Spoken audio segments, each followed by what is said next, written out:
Dans Le Voyage de Zoza, la sorcière éructe en français, la princesse est allemande et le chœur italien, du moins en partie.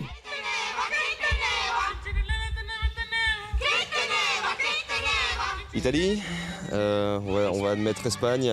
Allez. Espagne, Pologne, Allemagne, France du coup. Beaucoup de Français. On doit être 5 pays, Argentine aussi. Chaque pays a sa façon d'aborder le théâtre. Et du coup, c'est très enrichissant de connaître des gens et de voir des metteurs en scène qui ont des façons totalement diverses et variées de travailler.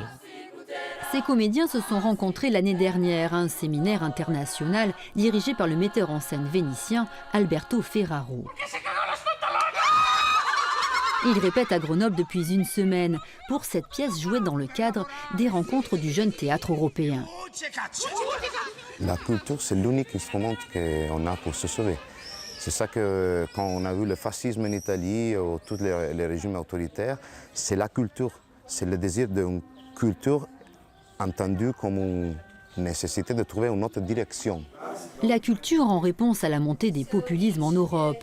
Le Centre de création, de recherche et des cultures, qui organise le festival, travaille sur ce type de sujet depuis 30 ans.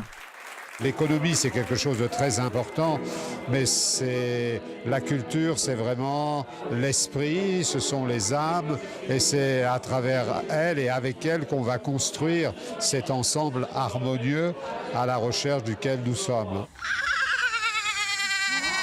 19 compagnies venues d'une douzaine de pays vont se produire cette semaine à Grenoble. Les rencontres du jeune théâtre européen se tiennent jusqu'au 7 juillet.